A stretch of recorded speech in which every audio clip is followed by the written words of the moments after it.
Então, o que eu quero começar a falar para vocês em relação à suplementação diária? Coisas que qualquer pessoa pode tomar, sem tanta orientação, uma coisa que a gente pode recomendar de uma forma mais geral. Principalmente esses multivitamínicos.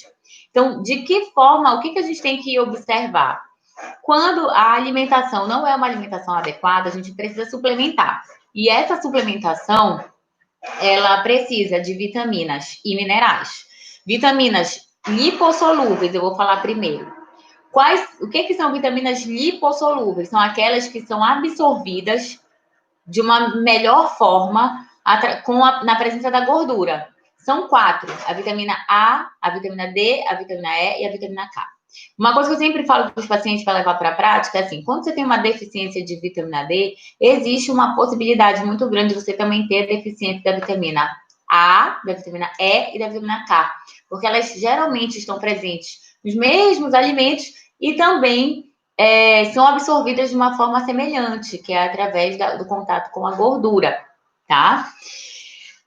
Outras vitaminas que ficaram muito conhecidas e muito prescritas depois da pandemia, a questão do zinco, magnésio, e eu acrescentaria também uma outra também muito importante, que é o selênio. Eles têm funções muito importantes no nosso corpo, como funções que a gente chama de reações enzimáticas. Transformar uma enzima na outra, transformar uma proteína na outra, transformar uma proteína no hormônio, e fazendo tudo no nosso organismo, nada se perde, tudo se transforma. Então, por exemplo, o colesterol, ele é progressivamente sintetizado, transformado em outros hormônios, até chegar, por exemplo, à testosterona, até chegar ao estradiol. Eles vão se transformando. E esses processos de transformação são necessárias várias enzimas, principalmente dependentes de zinco, de magnésio e de selênio.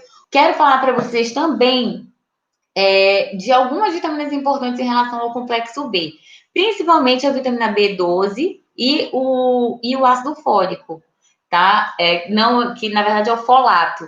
Então, todo o complexo B é muito importante para a gente, está presente nos vegetais verdes escuros. Vou falar um pouco da B12. A vitamina B12 é dependente do fator intrínseco, que é produzido no fundo do estômago para ser absorvido. Então, alguns casos, por exemplo, de quem fez cirurgia bariátrica do tipo o sleeve e também o bypass, é necessário fazer suplementação de B12. E a vitamina B12, ela é muito importante como cofator da síntese dos neurotransmissores. É importante, dá para fazer uma suplementação diária de vitamina D média, por exemplo. Os trabalhos falam que uma dose de 2 a 5 mil I por dia são doses seguras, principalmente até 2 mil I. Qualquer profissional de saúde pode fazer essa prescrição, nutricionista, hoje em dia acho que até os fisioterapeutas. Então, até 2 mil I é extremamente seguro. Entre 2 mil e 5 mil I, depende do peso corporal da pessoa, se expõe ao sol ou não, da alimentação, mas também é uma dose que dificilmente você vai ter intoxicação de vitamina D. Zinco, eu já até fiz uma live para você sobre isso, mas é de 20 a 40 miligramas. Né? Em média, os suplementos de zinco, eles são medidos com 30 miligramas, é uma dose boa, mas se você pegar um polivitamínico, por exemplo, eu peguei uma bula aqui, ele geralmente tem de zinco 7 miligramas. Então, a IDR, a ingestão diária recomendada de zinco, é de 7 miligramas. É uma dose muito baixa que existe nos polivitamínicos. Geralmente são doses que não tratam nada. Né? São suplementos básicos para complementarem uma alimentação um pouco deficiente. Vitamina C. Se vocês forem olhar num polivitamínico, as doses, elas geralmente têm em torno de 200 miligramas, tá? E tem outros que têm até menos. Mas, geralmente, de vitamina C, aqui, que é o ácido ascórbico, de 45 a 200 miligramas. Mas a IDR, que é a ingestão diária recomendada, são 45 miligramas. Então, seria uma ingestão suficiente para você não ter escorbuto, que é a doença da deficiência da vitamina C. Para você obter essa dose mais baixa, às vezes um limão por dia você atinge, e aí outras frutas cítricas.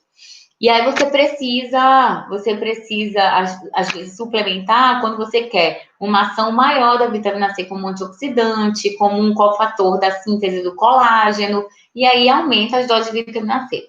Além disso, a vitamina C, ela aumenta a absorção do ferro, assim como, por exemplo, a vitamina D aumenta a absorção do cálcio. Então, o que a gente precisa fazer com atenção é, por exemplo, um polivitamínico vem uma dose baixa de tudo que não resolve muita coisa.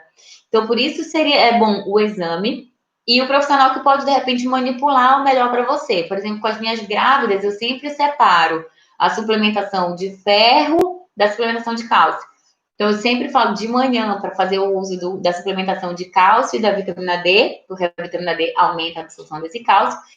E depois do almoço e do jantar, fazer suplementação do ferro com a vitamina C. E aí eu consigo que o ferro e o cálcio não façam uma competição pelo mesmo receptor, e eu consigo fazer a duplinha que um aumenta a absorção do outro.